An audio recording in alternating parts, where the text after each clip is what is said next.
어머니, 기어코 치료를 받으시겠다고요? 항암 치료가 얼마나 비싼 줄 아세요? 어차피 사실 날도 얼마 안 남았잖아요. 누가 너네한테 병원비 내달라 했니? 걱정 말거라. 내 돈으로 치료받을 거다. 엄마도 참, 그게 그거죠. 저희가 나중에 엄마한테 물려받을 돈인데 그 돈 가지고 치료받으시겠다면 저희가 병원비 내는 거랑 뭐가 달라요? 적어도 자식에게 짐은 되지 마셔야죠. 맞아요, 어머니. 이만하면 자식 생각해서 곱게 가실 줄도 아셔야죠.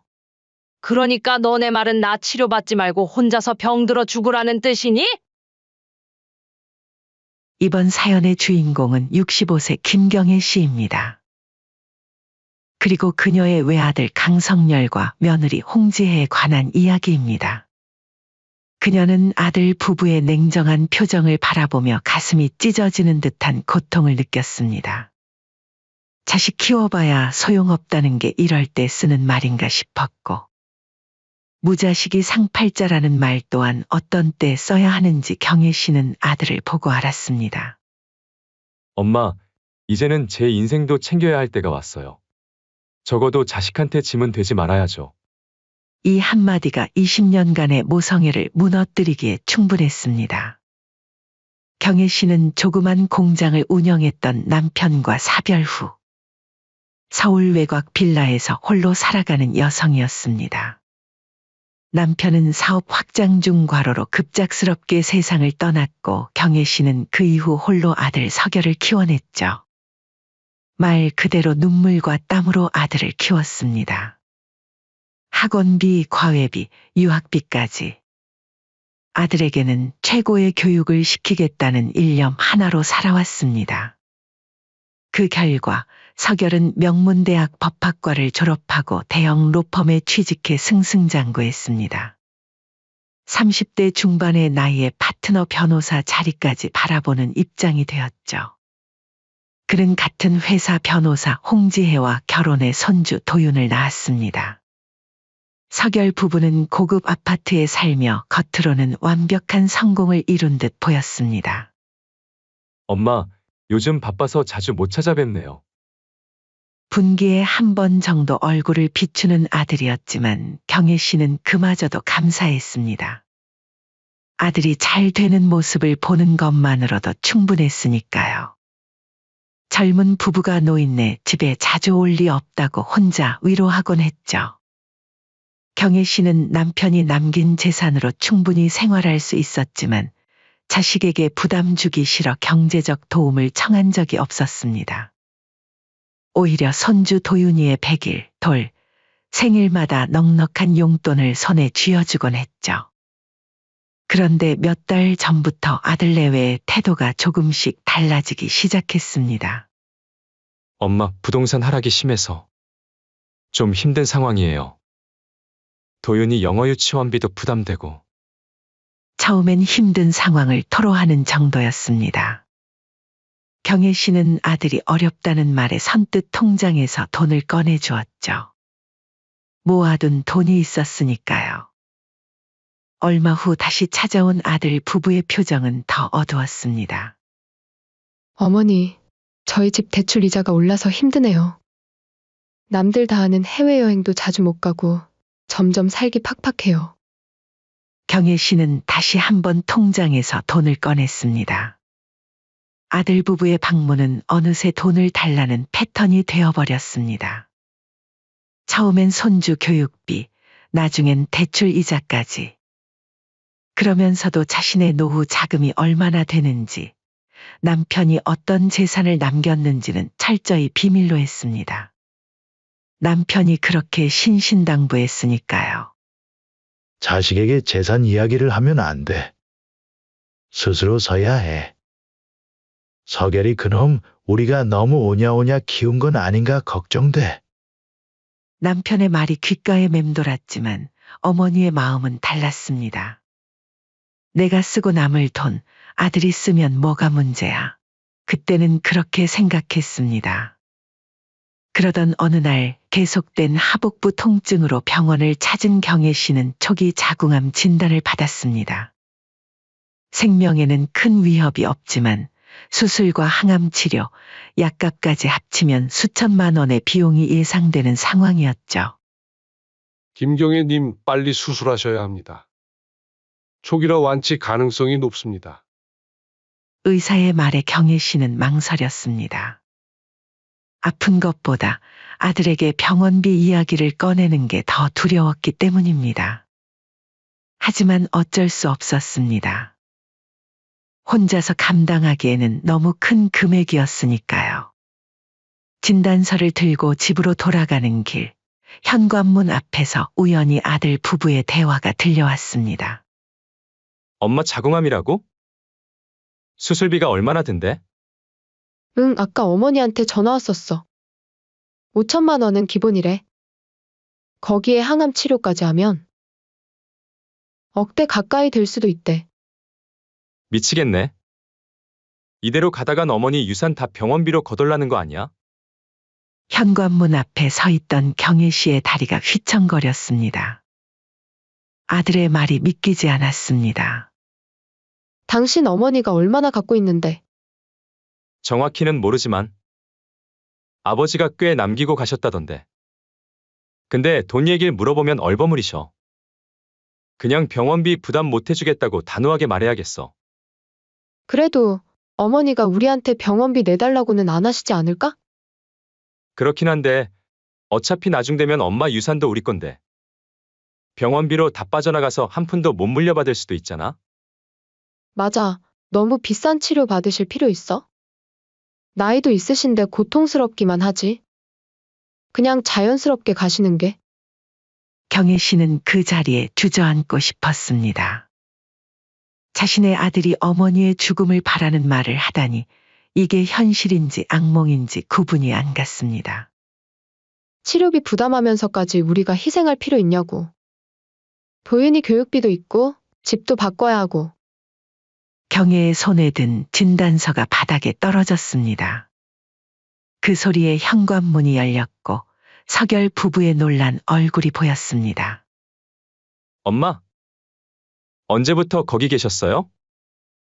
경혜 씨는 떨리는 손으로 진단서를 주었습니다. 눈물을 참으며 담담하게 말했습니다. 방금 병원에서 왔어. 서결 부부의 얼굴이 창백해졌습니다. 얼마나 들었는지 알 수 없었지만 경혜 씨의 표정만 봐도 무언가 들었다는 것을 짐작할 수 있었습니다. 암이래. 수술해야 한대. 서결은 당황한 기색이 역력했습니다. 흐트러진 표정을 감추며 급히 말했습니다. 엄마, 그게. 안 그래도 아까 들었어요. 걱정 마세요. 다 잘 될 거예요. 경혜 씨는 아무 말 없이 집 안으로 들어갔습니다. 암으로 인해 아픈 것보다 아들의 진짜 마음을 알게 된 순간이 더 아프게 느껴졌죠. 다음 날 서결 부부가 다시 찾아왔습니다. 마치 어제의 일은 없었다는 듯 평소와 다름없는 표정으로 말입니다. 엄마도 노후 준비 좀 잘하셨어야죠. 요즘은 자식이 부모까지 책임지는 시대 아니에요. 맞아요, 어머니. 저희도 도윤이 영어 유치원비에 대출도 있고.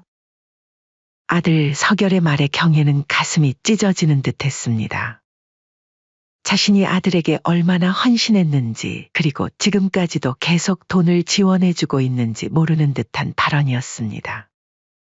며느리 지혜는 더 직설적이었습니다.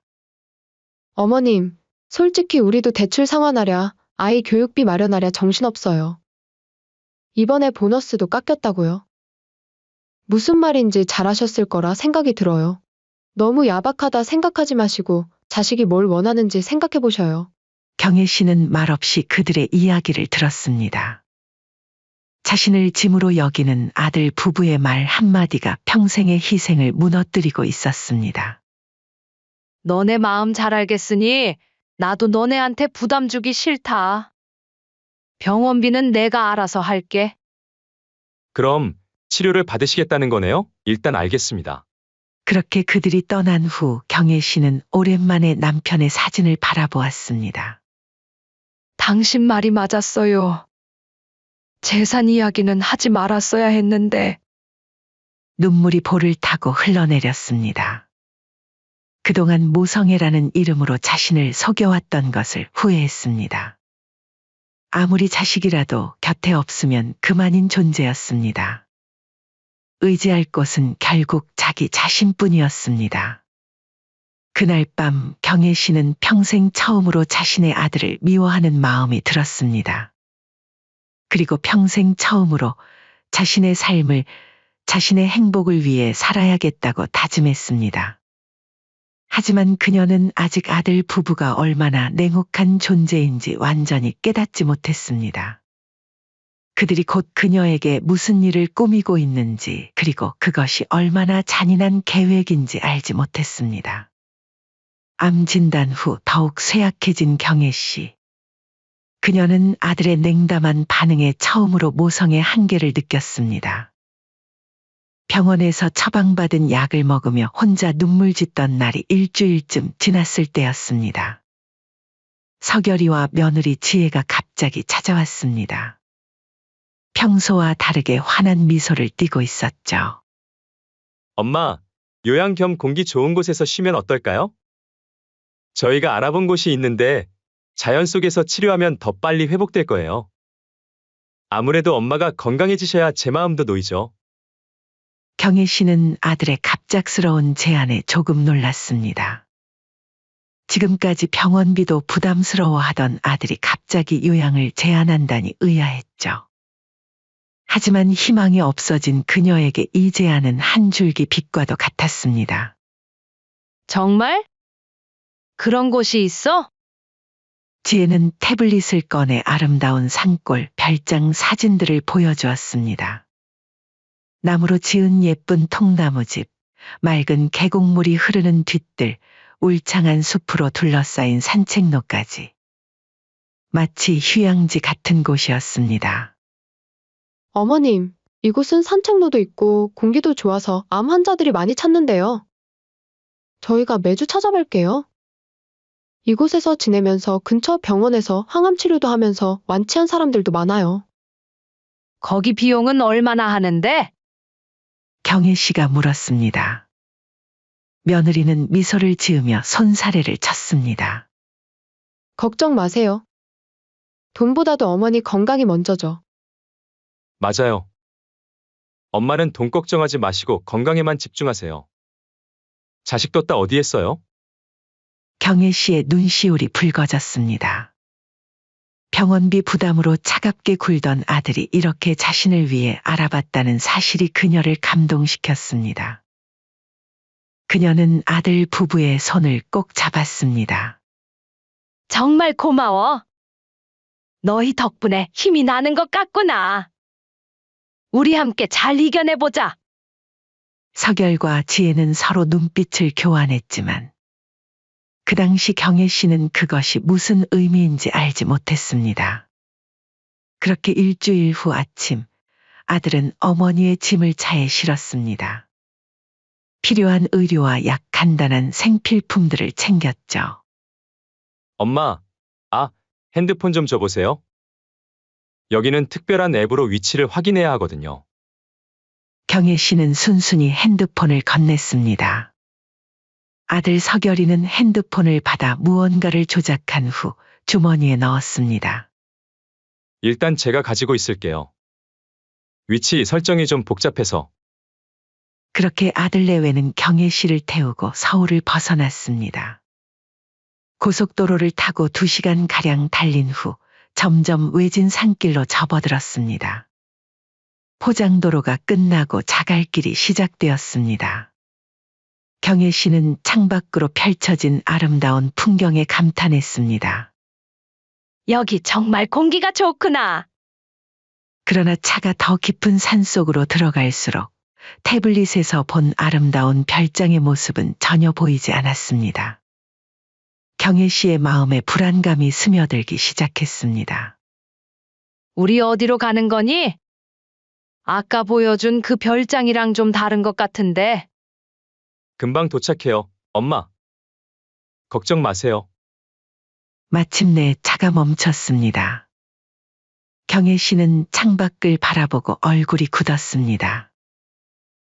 낡은 산속 오두막이 그들 앞에 서 있었습니다. 비가 새는 지붕, 삐걱거리는 나무 계단, 오래된 창문까지. 사진 속 별장과는 전혀 다른 모습이었습니다. 여기가 어디니?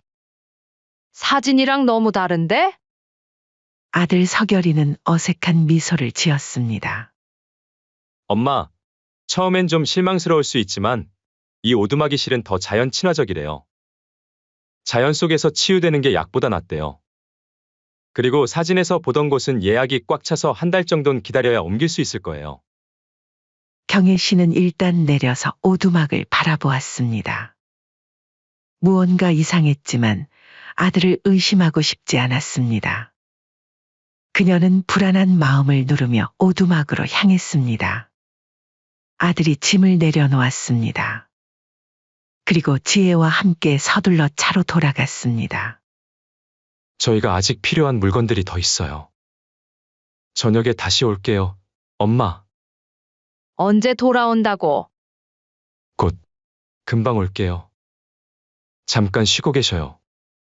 그리고 먼지를 일으키며 차는 사라졌습니다.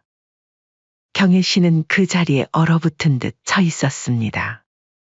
갑자기 느껴지는 적막감이 그녀를 덮쳤습니다.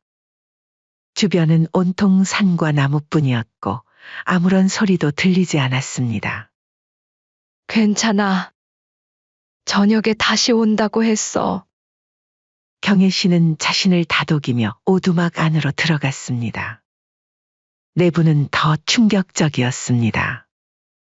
습기 찬방 한 칸, 낡은 부엌 그리고 재래식 화장실. 물은 밖에 있는 우물에서 길어와야 했습니다.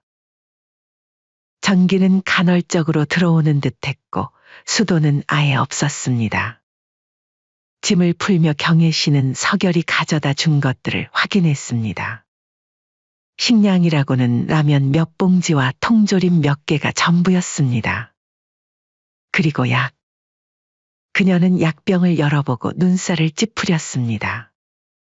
자신의 암 치료제가 아니었습니다. 그저 평범한 진통제와 감기약뿐이었죠. 분명 내 약도 챙겼다고 했는데. 그녀는 핸드폰을 찾아 아들에게 전화하려 했습니다. 그러나 핸드폰이 없었습니다. 그제서야 아들이 핸드폰을 돌려주지 않았다는 것을 깨달았습니다. 아, 서결이가 내 핸드폰을. 불안감이 점점 커져갔지만 경혜 씨는 여전히 아들을 믿고 싶었습니다.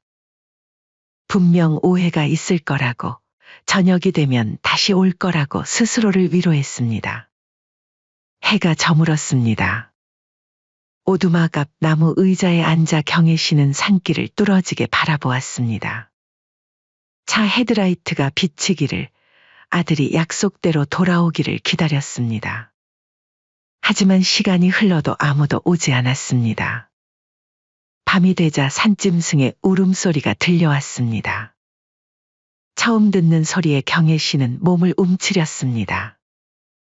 오두막 안으로 들어가 문을 잠그고 불안한 마음으로 침대에 누웠습니다. 내일은 오겠지. 회사에 급한 일이 생겼나? 분명 무슨 일이 생겼을 거야. 그렇게 첫날 밤이 지나갔습니다. 다음 날 아침 경혜 씨는 어제의 불안감을 떨쳐내려 노력했습니다. 아들을 기다리는 동안 주변을 살펴보기로 했습니다. 오두막 뒤로는 작은 샘물이 흐르고 있었고 건너편에는 울창한 숲이 있었습니다. 아름다운 풍경이었지만 그녀의 마음을 달래기에는 부족했습니다. 하루 종일 아들을 기다렸지만 서결은 오지 않았습니다. 두 번째 밤이 찾아왔고 경혜 씨의 가슴 속에는 이제 두려움보다 서서히 깨달음이 자리 잡기 시작했습니다. 세 번째 날 아침 그녀는 더 이상 스스로를 속일 수 없었습니다. 라면과 통조림도 빠르게 줄어들고 있었고 무엇보다 필요한 항암제가 없었습니다. 몸은 점점 약해지고 있었습니다. 금방 올 줄 알았는데 나를 버린 거구나. 경혜 씨는 창가에 앉아 멍하니 먼 산을 바라보았습니다. 평생을 바쳐 키운 아들, 그 아들을 위해 모든 것을 희생했던 자신의 인생이 주마등처럼 스쳐 지나갔습니다. 첫걸음말을 뗐을 때의 기쁨, 초등학교 입학식 날의 자랑스러움, 대학 합격 소식을 들었을 때의 감격. 그리고 결혼식에서 아들과 며느리가 자신을 꼭 껴안았던 그 순간. 왜 이렇게 됐을까? 눈물이 그녀의 마른 뺨을 타고 흘러내렸습니다. 분노도 원망도 들지 않았습니다. 그저 깊은 슬픔과 배신감만이 그녀의 가슴을 짓눌렀습니다. 그러나 해가 중천에 이르자 경혜 씨의 눈빛이 변하기 시작했습니다. 이대로 여기서 죽을 순 없어. 그녀는 남은 식량을 정리하고 물통을 채웠습니다. 낡은 손전등도 찾아내어 작동 여부를 확인했습니다. 모든 준비를 마친 그녀는 오두막 주변을 살피며 내려갈 길을 찾기 시작했습니다. 밤이 되자 다시 한번 산짐승의 울음소리가 들려왔습니다. 내일 아침 일찍 출발하자. 새벽 공기는 차가웠습니다. 경혜 씨는 준비해둔 작은 배낭을 메고 오두막을 나섰습니다. 수술을 위해 비상금 역할로 손목에 착용한 노란 약통 속 현금 30만 원과 보조 배터리를 확인했습니다. 반드시 살아서 내려가야 해. 경혜 씨는 어제 하루 종일 관찰한 산길을 따라 발걸음을 옮겼습니다. 아들이 차를 타고 떠난 방향을 기억했기 때문이죠. 평생 도시에서만 살았던 그녀에게 산속 생활은 낯설었지만 생존 본능은 그 어느 때보다 강했습니다. 첫날은 그저 한 방향으로 계속 걸었습니다. 지친 몸이 비틀거려도 발이 돌부리에 걸려 넘어져도 그녀는 멈추지 않았습니다. 해가 질 무렵 그녀는 작은 바위 아래에서 쉬었습니다. 먹을 것은 얼마 남지 않았고 물도 아껴 마셔야 했습니다. 둘째 날은 엎친 데 덮친 격으로 비까지 내렸습니다. 산비는 모질고 차가웠습니다. 경혜 씨의 옷은 곧 흠뻑 젖었고 온몸이 떨렸습니다. 그러나 그녀는 멈추지 않았습니다. 한 발 또 한 발. 아들에 대한 배신감과 분노가 그녀를 지탱했습니다. 숲이 조금씩 덜 울창해지기 시작했고 간간히 사람의 흔적이 보이기 시작했습니다. 가까워졌어. 조금만 더. 몸은 한계에 다다랐습니다. 암 치료를 받지 못한 데다 영양실조와 탈수 증상까지 겹쳐 그녀의 상태는 위태로워졌습니다. 그러나 멀리서 들려오는 자동차 소리가 그녀에게 마지막 희망을 주었습니다. 사흘 만에 산길을 헤매며 내려온 경혜 씨는 간신히 작은 마을 입구에 도착했습니다. 지친 모습으로 비틀거리며 걸어오는 노인을 본 마을 주민들은 놀라 달려왔습니다. 할머니, 괜찮으세요? 누가 좀 도와주세요. 마을 주민들은 서둘러 119를 불렀고 경혜 씨는 가장 가까운 병원으로 이송되었습니다. 김경애님, 이제 괜찮으세요? 눈을 뜬 경혜 씨 앞에는 하얀 가운을 입은 의사가 서 있었습니다. 병실의 하얀 벽과 소독약 냄새가 그녀를 현실로 돌아오게 했습니다. 여기가 어디죠? 지역 종합병원입니다. 마을 주민들이 산에서 쓰러진 채로 발견돼 이송됐습니다. 심각한 탈수와 영양실조 상태였어요. 경혜 씨는 천천히 기억을 되찾았습니다. 아들의 배신, 산속 오두막 그리고 필사적인 탈출. 모든 것이 선명하게 떠올랐습니다. 우선 경찰을 좀 불러주세요. 제 아들이 저를 숲속에 버리고 갔어요. 의사는 놀란 표정으로 그녀를 바라보았습니다. 그 말을 듣던 간호사가 즉시 경찰에 신고했고 얼마 지나지 않아 경찰이 병실을 찾아왔습니다. 김경애 씨, 아드님과 며느님에 대한 진술을 좀 들을 수 있을까요? 경혜 씨는 담담하게 모든 것을 말했습니다. 아들과 며느리가 자신을 속여 산속 오두막에 데려간 경위, 집을 떠나기 전 들었던 대화들, 그리고 혼자 산에서 내려오기까지의 과정까지. 경찰은 모든 내용을 꼼꼼히 메모했습니다. 현장 확인을 위해 오두막 위치를 알려주실 수 있으세요? 경혜 씨는 기억을 되살려 최대한 자세히 위치를 설명했습니다. 경찰은 즉시 수사에 착수했고 현장 조사팀이 오두막을 찾아 증거를 수집했습니다. 놀랍게도 결정적인 증거는 예상치 못한 곳에서 발견되었습니다. 아들 서결의 차량에 설치되어 있던 블랙박스였죠. 블랙박스에는 경혜 씨를 오두막에 데려다주는 과정이 고스란히 담겨 있었고, 더욱 충격적인 것은 차 안에서 나눈 아들 부부의 대화였습니다. 드디어 해냈네. 이제 엄마 병원비 걱정 안 해도 돼. 어차피 암이니까 엄마도 자식한테 폐 안 끼치고 곱게 가는 게 좋다고 생각하실 거야. 진짜 법적으로 문제 없는 거지? 여보, 나 변호사야. 증거만 없으면 돼. 한국에서 노인 실종건이 하루에 얼마나 되는지 알아? 하루에만 40건 가까이 신고가 돼. 그럼 우리는 며칠만 있다가 실종 신고만 하면 되겠네? 이 대화는 그들이 어머니를 버리려 했다는 고의성을 입증하기에 결정적인 증거가 되었습니다. 경찰은 즉시 서결 부부를 체포했고 구속 수사가 진행되었습니다. 사건은 그 당시 뉴스로도 보도가 되었죠. 노모를 산속에 버린 변호사 부부라는 제목의 기사는 사회에 큰 충격을 주었습니다. 더욱이 블랙박스에 담긴 대화 내용의 일부가 언론에 공개되면서 국민적 공분을 샀습니다.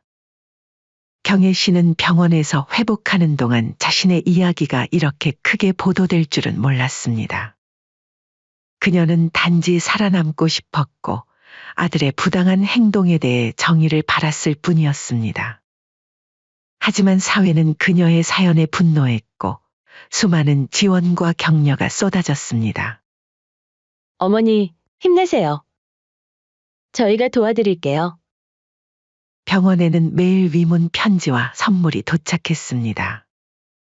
노인 복지 단체들이 그녀의 치료비를 지원하겠다고 나섰고 여러 변호사들이 무료 법률 지원을 제안했습니다. 경혜 씨는 이런 따뜻한 관심에 감사했지만 한편으로는 혼란스러웠습니다. 그러던 어느 날 한노인 복지재단의 대표가 경혜 씨를 찾아왔습니다.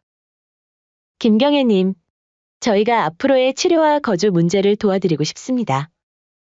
저희 재단에서 운영하는 요양원 중 편하신 곳을 선택하셔도 좋고 독립적인 생활을 원하신다면 그에 맞는 지원도 가능합니다. 경혜 씨는 깊은 생각에 잠겼습니다. 그동안 그녀가 의지했던 것은 아들뿐이었습니다. 하지만 이제는 그런 아들조차 없었죠. 그녀는 이제 새로운 삶을 시작해야 했습니다. 시간을 좀 주세요. 생각해 볼게요. 한편 서결과 지혜는 구치소에서 재판을 기다리고 있었습니다. 그들의 범행이 계획적이었고 증거도 명백했기 때문에 법적으로 불리한 상황이었습니다. 더욱이 사회적 비난 여론이 거셌기에 변호사를 구하는 것조차 쉽지 않았습니다. 아들 서결이 근무하던 로펌은 그를 즉각 해고했고 변호사 협회는 징계 절차를 시작했습니다. 재판날 아들은 법정에서 어머니를 마주했습니다. 그의 눈에는 두려움과 후회가 가득했습니다. 어머니, 용서해 주세요. 제가 정신이 나간 것 같았어요. 경혜 씨는 아들을 바라보았습니다. 내가 그렇게 짐처럼 느껴졌니? 이제 와서 미안하다고 해도 소용없다. 자식에게 버림받은 부모의 비참한 심정을 너네들은 모를 거다. 어머니, 정말 죄송해요. 저희가 잠시 눈이 멀었던 것 같아요. 법원은 아들 서결이에게 징역 5년의 실형을, 며느리 지혜에게는 4년을 선고했습니다. 재판이 끝난 후 경혜 씨는 병원 근처 작은 아파트로 거처를 옮겼습니다. 노인복지재단의 도움으로 치료도 지속할 수 있었고 생활에도 큰 불편이 없었습니다. 그녀는 점차 자신만의 시간을 보내며 마음의 평화를 찾아가고 있었습니다. 1년 후 김경혜 씨의 인생은 완전히 달라졌습니다. 아들의 배신으로 시작된 끔찍한 경험은 그녀에게 새로운 인생을 선물했습니다. 암 치료는 성공적으로 마무리되었고 그녀는 이제 조용한 해안가 마을에서 새로운 삶을 살고 있었습니다. 경혜 선생님, 오늘은 어떤 이야기를 들려주실 거예요? 마을 커뮤니티 센터에 모인 노인들이 경혜 씨를 반갑게 맞이했습니다. 그녀는 이제 노인 학대 방지 프로그램의 주요 강사가 되었습니다. 자신의 경험을 바탕으로 다른 노인들에게 자존감과 권리에 대해 가르치고 있었죠. 오늘은 우리가 스스로를 지키는 법에 대해 이야기해 볼까 해요. 경혜 씨는 부드러운 미소를 지으며 자리에 앉았습니다. 그녀의 눈빛은 강인했고 목소리는 확신에 차 있었습니다. 이제 그녀는 피해자가 아니라 생존자였고 약자가 아니라 지도자였습니다. 여러분, 나이 들었다고 짐이 되는 건 아니에요. 우리는 여전히 소중한 삶의 주인공이니까요. 그녀의 강연은 항상 큰 호응을 얻었습니다. 특히 그녀의 사연이 전국적으로 알려진 후 많은 노인들이 그녀에게서 용기와 희망을 얻었습니다. 경혜 씨의 이야기는 노인 문제에 대한 사회적 관심을 불러일으켰고 관련 법률도 강화되었습니다. 강연을 마친 후 경혜 씨는 작은 카페로 향했습니다. 그곳은 그녀가 노인 복지재단의 도움으로 오픈한 세컨드 라이프라는 이름의 카페였습니다. 비슷한 상처를 가진 노인들이 모여 이야기를 나누고 서로를 치유하는 공간이었죠. 어서 오세요, 경혜 씨. 오늘도 강연자라셨나요? 카페를 함께 운영하는 박순자 씨가 반갑게 맞이했습니다.